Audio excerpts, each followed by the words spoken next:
There we go. So thank you for joining us for today for the update for professionals. First of all, just want to explain why I'm here and not John. Unfortunately, John's not very well today. So for those of you that are expecting him instead of me, I do apologise. My name is Alice. I'm the training and events manager here at Tobii Dynavox. Some of you might have met me before. But we are really excited for today's update. And the focus of today's session is going to be around the launch of TD Browse. And we're really happy to have Zoe here today, who's going to take us through that. Before we get started with that, I'm just going to run through a couple of recent bits of news and updates, just to remind you. So the first one that I wanted to mention was the launch of the SC Tablet Mini and the Speech Case Mini. So this was a few weeks ago, maybe months ago now. It's all rolling into one for me now. But for those of you that weren't aware, the SC Tablet Mini complete AAC solution. So it includes the iPad Mini protective case with amplified speakers, TD Snap, TD Talk, and 1 year of TD Care.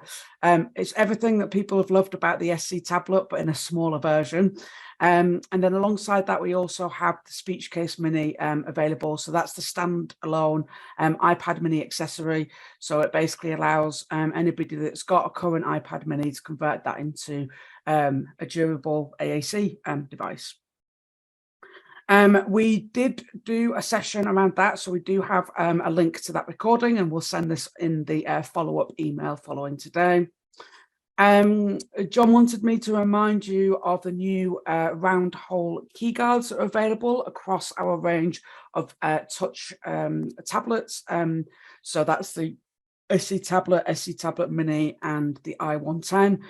So this is just a variation of our previous keyguards that may support people that maybe need a little bit more kind of guidance when it comes to using a touch device.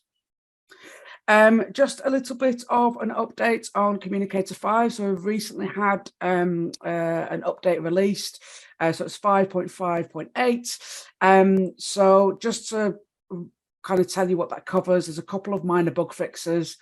We have updated the PCS library to include all of the latest PCS symbols. Including a lot of the kind of diversity symbols that were released recently. And we've also updated the kind of new homepage startup tiles.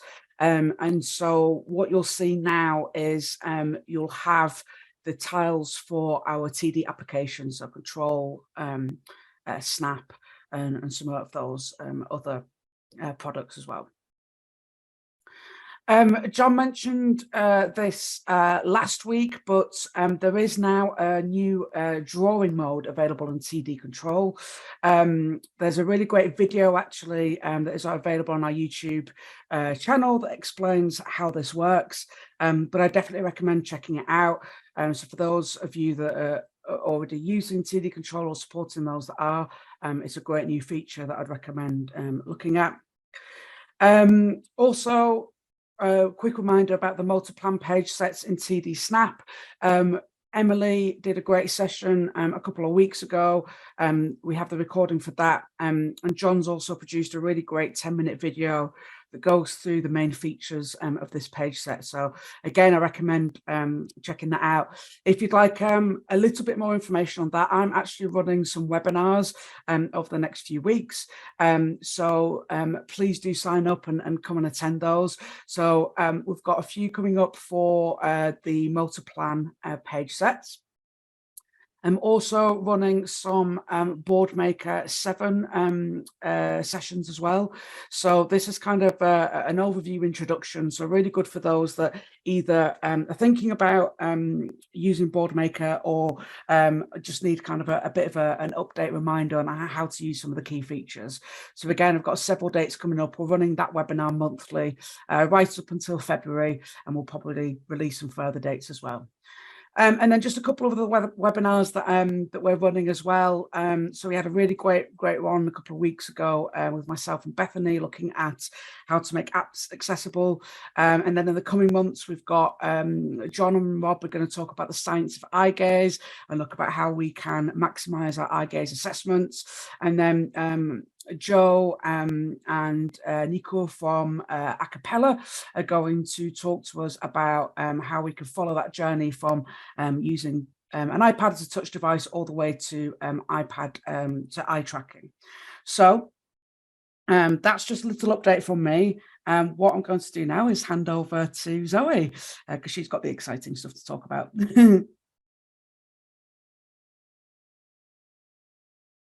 Oh, you're muted at the moment, Zoe.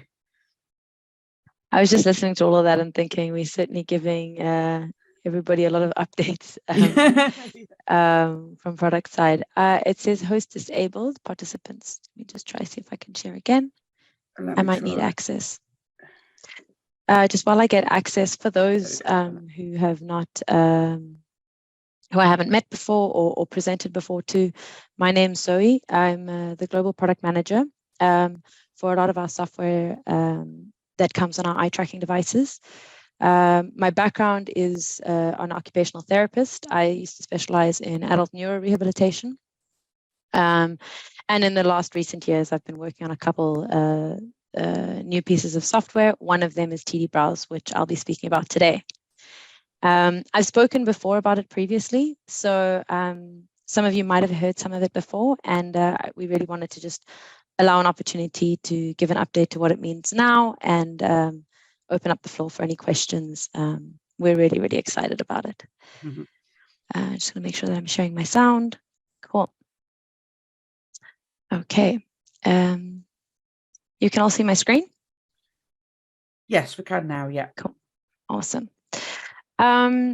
So we mentioned TD Browse a few times over, but this was launched on our i13 and i16 devices on the 8th of November, and we launched it to all of the devices.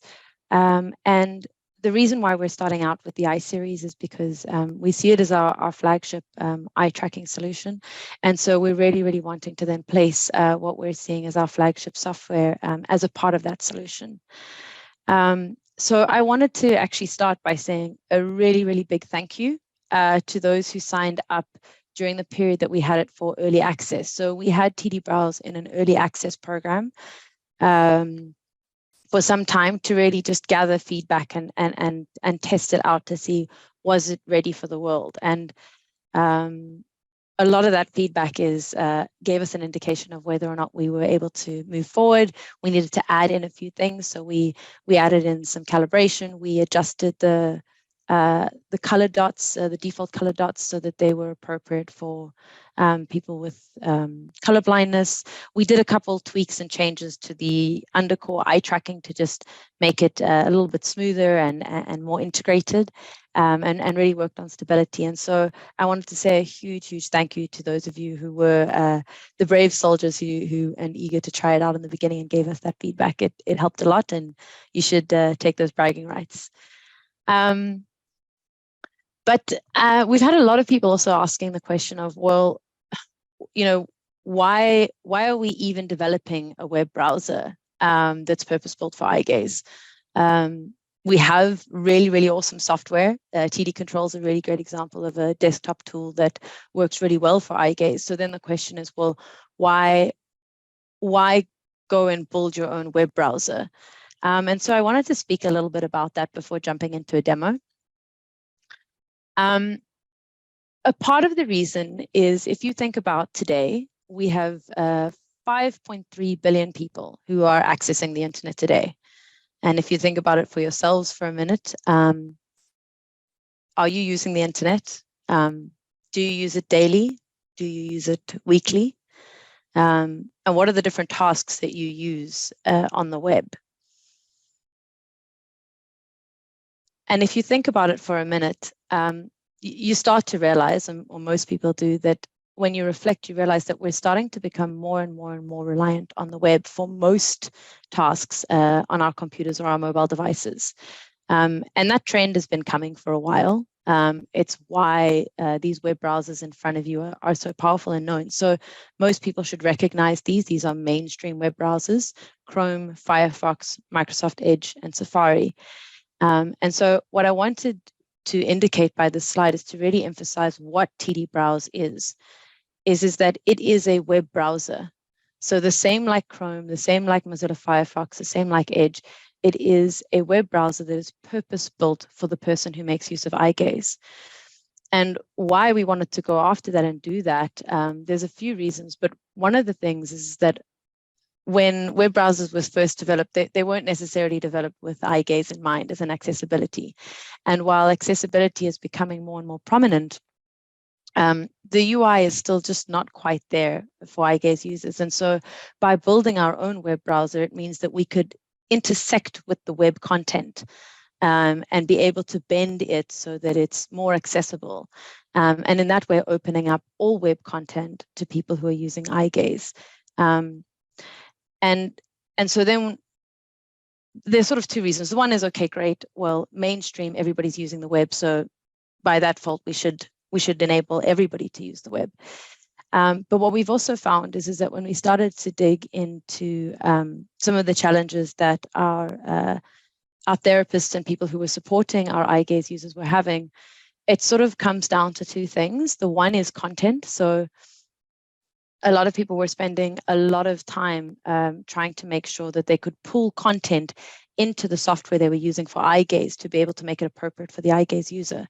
And by exposing the web, it means that the content is there already. It's just about bending it to be accessible for eye gaze, rather than asking people to go about and create all the content themselves. We can start exposing more and more content. And then the other part is time. So we discovered that a lot of people who are supporting eye gaze users don't have a lot of time at all. And so if we found a way to make it really, really easy to have success with eye gaze from the get-go, it made their ability to support that person much, much easier. And so this is really the problem that we're looking at when we're developing TD Browse. So by showing familiar and motivating web content, the person who's engaging with eye gaze has a much higher chance of success, because they're already looking at something that's either familiar or really motivating for them. And so they're more likely to work hard at being successful with the experience of eye gaze. And we believe that you can have immediate success then with eye gaze, just because we've really, really worked hard on the design to put the web content first and sort of the access method just in between. So it should be really, really easy. So I'm going to go ahead. I was chatting to John about, do I show you a bunch of slides, because being online, you're always subject to a lot of slides. And he recommended that I jump ahead and just go into a live demo. So I'm going to go do that. But what I might ask is for if one or two people are feeling comfortable, just to sort of ask me to go along to a website or something like that. I'm going to try and make it as UK specific as possible, but I'm also happy to try things out live. So let me exit out of this.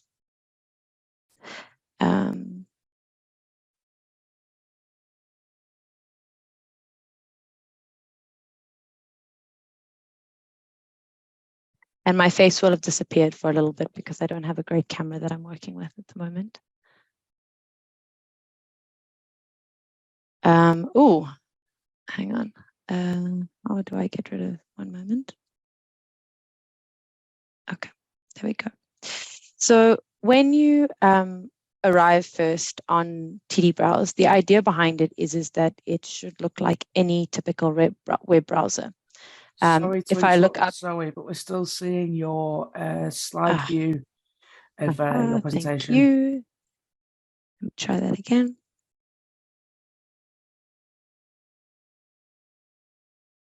All right. And checking now. Yep, that works. Thank you very much. Okay, 2 seconds. Let me just go over to the home page.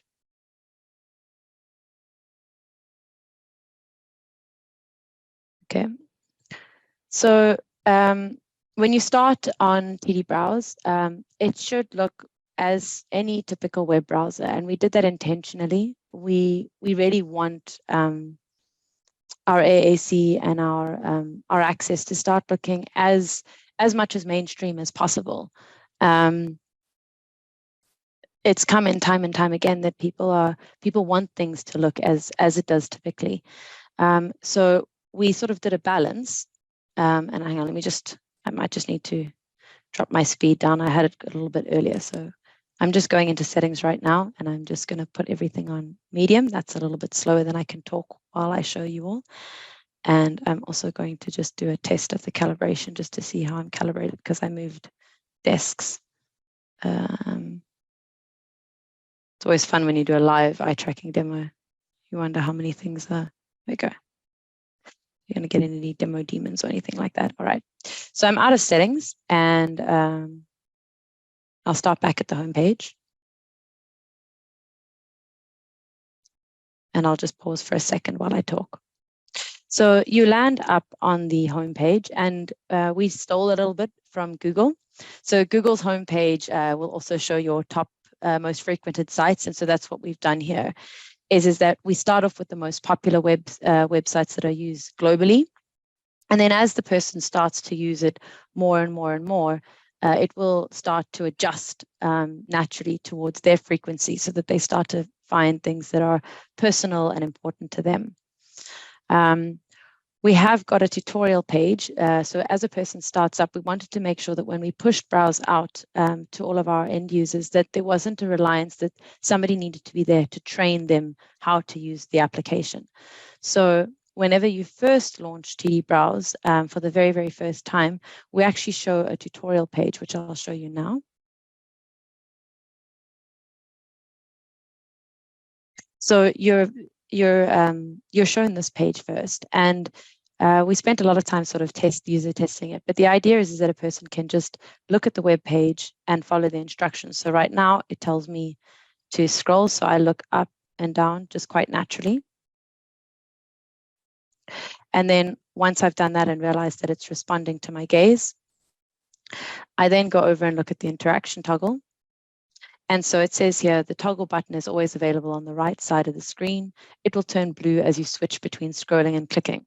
The pictures you see shows what mode you are currently in. Try it now. And so now if I look up or down, it doesn't respond to my gaze.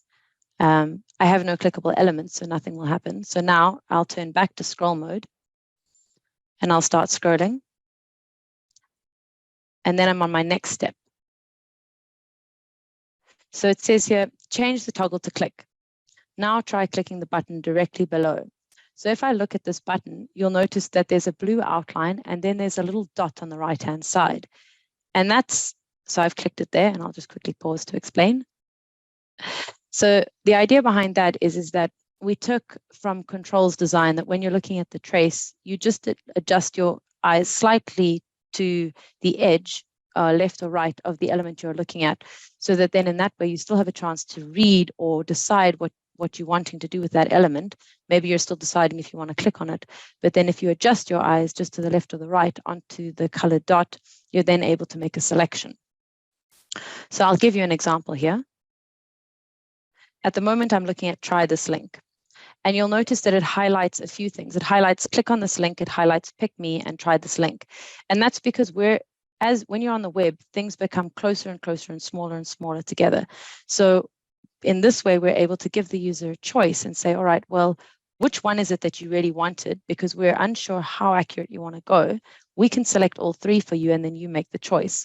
And so I can quite comfortably, I'll adjust back to try this link, look at the blue dot, and it makes a selection. We've had reports of this being an unbelievably easy way to interact with the web, and a lot of the people that we hadn't intended to necessarily use that have gotten really, really excited, as in our super users who we assumed would just be staying on TD Control. We had actually designed this for a little bit more of our emergent users and our users who are more used to page sets, to expose the web to them and allow them to enter into the World Wide Web.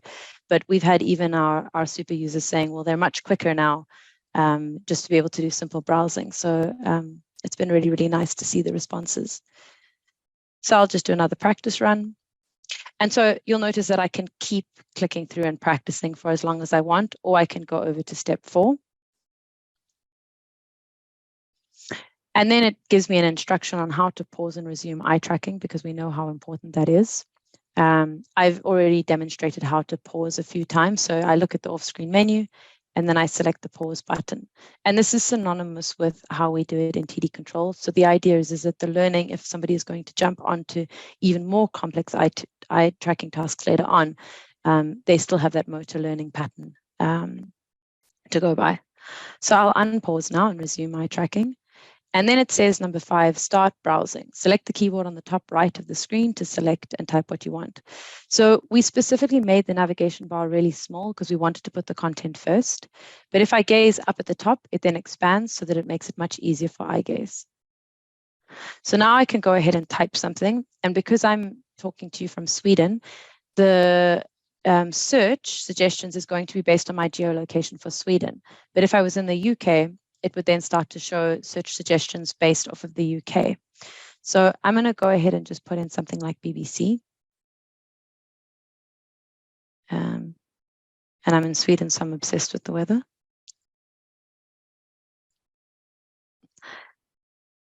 And then I could choose to click on different items. And this is a nice complicated page. So you can see that small little X at the bottom. I'm just going to click away that advert. I don't like this ad at all. Stop seeing this advert. Ad covered content. It didn't really, but I'm irritated with it nonetheless. So hopefully it'll go away. And then I would be free to sort of just scroll around and naturally engage with content as I would expect to. So I'm going to stop over here maybe and just ask if there are any questions. And then I can go back to the presentation or jump back to a demo if anybody would like me to. So we don't have anything in the chat, but yeah, just want to encourage people, if you've got any questions, you can put them in the chat or unmute your microphone. I'm sure Zoe won't mind. Great. So what I'm going to do, just a couple of questions that just popped through, Zoe, if that's okay. Mm-hmm. Yeah. So Simon's asked, does it have an ad blocker? It doesn't yet at this point. We're super keen to put something like an ad blocker in. So for now, as you saw, I'm clicking away the adverts. So I'm clicking, I'm sort of, I can still get to them and I can close them and move around them, which is really great because it means that we can interact with really tiny elements with, you don't really have to have great accuracy to interact with them, which is awesome. But obviously the next step is that we'd love to have an ad blocker just to like really get everything out of the way. That's great. Then Carl has asked, is it based on Chrome? It's based, that's a super awesome question. So it's based on Chromium, which most web browsers today are based off of. And then they get built a layer on top of that, but it is based on Chromium. But it is not Chrome, not to be confused, but they layer on the same lower level tech stack. Great. The questions are firing in now, Zoe, so I'm just going to keep going if that's okay. That's good. No, it's nice to have. I mean, I think that's it's a nice way of doing a pretation. Is exactly that. Absolutely. So Simon's asked, can you buy it as a standalone app, and does it work with other eye trackers?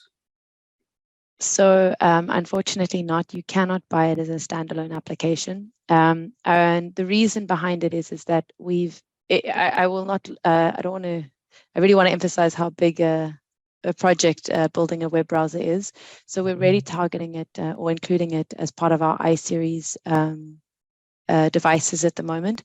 We'll take the time to also learn and listen to everybody and see sort of what else is valuable and needed. But for now, it's a part of our flagship iSeries offering.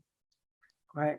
And I guess that kind of follows up and answers Donna's question. Says, is it available to use now? Yes, it is. So if you have an i13 or an i16, we pushed it to all devices. So what that means is that you don't have to wait to get the new i13 or i16. We've updated all of our i13 and i16s to have TD Browse on it.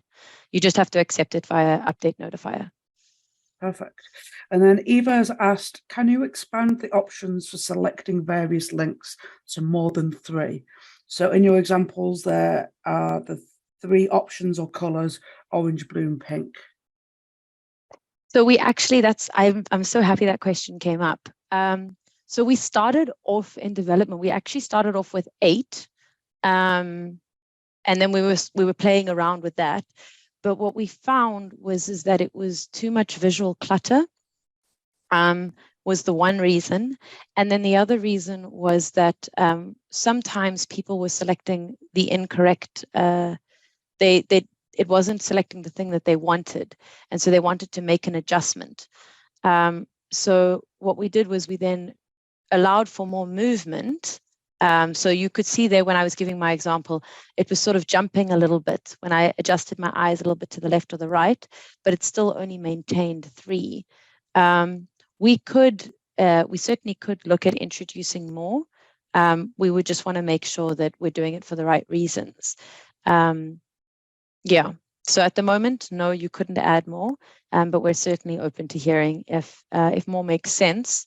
And there's reasons we didn't see before, then we could definitely explore that. Great. Donald has asked, does it work on iSeries running Windows 11? Yes, it does. We did do testing on that. So but iSeries shouldn't be going to Windows 11. So I just want to double check that question. So I should probably lead with that first. iSeries shouldn't be updating at the moment. iSeries comes on Windows 10. Mm-hmm. It would work on Windows 11. So we have done testing on Windows 11, but at the moment the iSeries itself can't bump up to Windows 11. Okay. And Carl has asked, what about the PCI? Will it be available? So it's not available on the PCI at the moment. It's available on the iSeries, and that's just because of the fact that we've spent quite some time in building this. So it makes sense to put it on our flagship product. Time will tell, obviously, and so we'll be listening in to sort of see how we can build it out in the future. It also means that at the moment we have a nice closed, safe environment as we start to develop more and more features and aspects of it. Whereas obviously when we start exposing it out to other things on other devices, the environment gets a lot more complex when it comes to testing and building. Yeah, great question though. So Eva says, thanks for explaining that. So just to clarify, there are always 3 options currently. And if you want to adjust which options are selected as part of the 3, you do this via your gaze. E.g. on the BBC World Weather Map, you would look at a different area of the globe. Exactly that. So what I'll do is I will just quickly, just to demo that.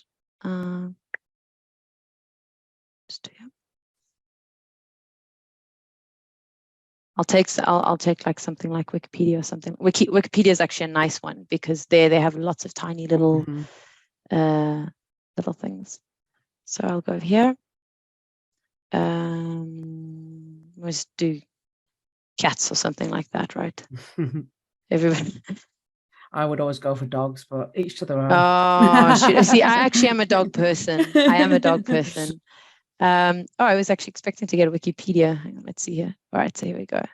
So we'll go over to Wikipedia. And what's great is, I have to say, it's one of the nicest, it's a great application to demonstrate things with. Okay, so Wikipedia is a great example of lots of tiny little hyperlinks that they really were not thinking about the web for. So on the left-hand column here, I'm looking at help right now, but if I wanted to adjust to upload file, or recent changes, or then, wait, can I just change a setting here? I just want to change my fixation time. So I'm going into settings. I should just explain what I'm doing. I'm going into activation, and I want to change my fixation time to be a little bit faster. And that just is speaking about how long it takes for me to show the color links. So they'll pop up quite quickly now. And you notice, do you see, as I adjust it, it moves and adjusts as my eyes adjust. So I don't have to sort of make a whole new fresh look. If I look here at Old Possum's books, or if I look at Opera Ten Hus, oh, that was a big word, you can see that it is looking in that area. But then if I look over here, it's much quicker when it makes the adjustments. Yeah. Yeah, that's great. So it's almost like it will select where you're looking, but those links nearby as well, which is obviously great for this kind of example where there's going to be lots of links. Fantastic. That's all the questions for now, but people can keep putting them in, and I'm sure Zoe will have some time to answer some more at the end. Wonderful. Then what I wanted to show you was just if you wanted to just sort of take a look at this later on, then if you go onto just the general Tobii Dynavox website, I'm under products over here and software. You'll notice you can find it over here. And there's some information about Browse over here. But then what I really like is our marketing team was actually having some, when we started talking about Browse, they were sort of sitting there saying like, well, how do we show it? What are the unique features? Because it's a browser. And the whole point is that it's supposed to be really easy, and you shouldn't notice, you should almost forget the fact that it's an eye gaze software and that it's really just a web browser that's been built for eye gaze. So we didn't want to speak about features too much, but I thought this video is a really nice example of just a summary of what it is in about a minute. So I'm going to go ahead and share this just for everybody. I just want to check that my sound is sharing. Yep. And it's kind of a summary of what I've just shown.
Okay. So that was yeah, that was all I had. Thank you for everybody's time. Oh, you're muted, Alice. Sorry, it's an error, isn't it? Even after all these years, I'm still doing it. Thank you so much for that, Zoe. Couple of great comments coming in. I just wondered whether you could speak a little bit to, because one of the things that I kind of love so much about this is obviously the kind of functionality that it brings to our users, but thinking from maybe like a recommender or an evaluator's point of view, it's quite a nice tool when maybe introducing eye gaze or trying out eye gaze for the first time. I just wondered whether you could kind of talk to a little bit about that, really, about how it can be used as a tool during kind of assessment as well. Oh, you're muted now. We're the worst. So yeah, what's been really amazing to see is that we've actually started. We developed it initially for literate adults, people with progressive degenerative conditions, who we know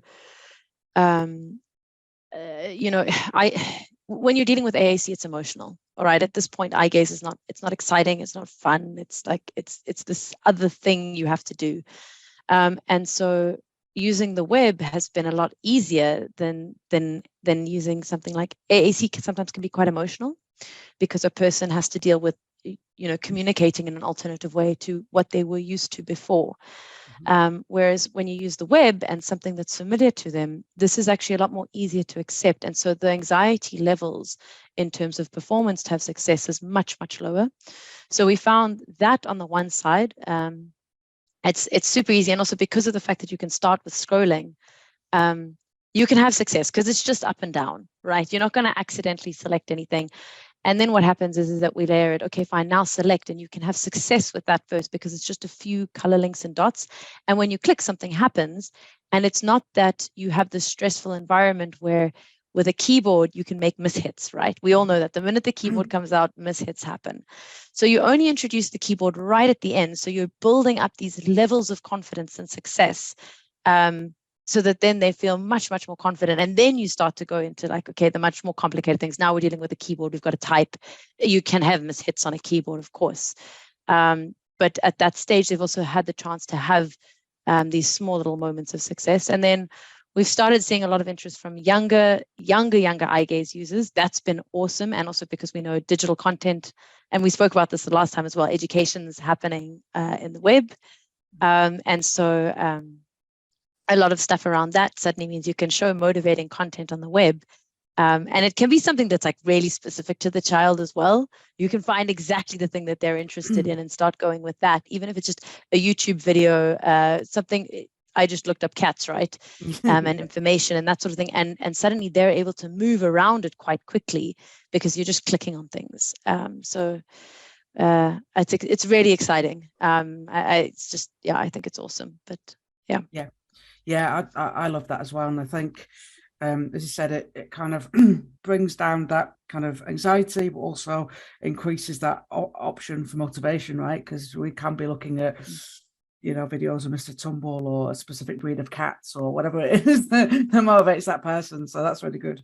A last question from Simon. He's saying, can we install it on existing iSeries? So I think you mentioned this before, Zoe, but it has been pushed out to all current iSeries. Is that correct? All i13 and i16. So we couldn't go too much lower just because we're asking a lot of like the technology itself is asking quite a bit. So we haven't pushed it out to the older units, but on all i13 and i16s, even if a person purchased it 2 years ago, actually was it 3 now that the i13 came out? 3 years ago, even then they will receive it. And if not, for some reason they've missed it or they said no to the update notifier, that can happen as well.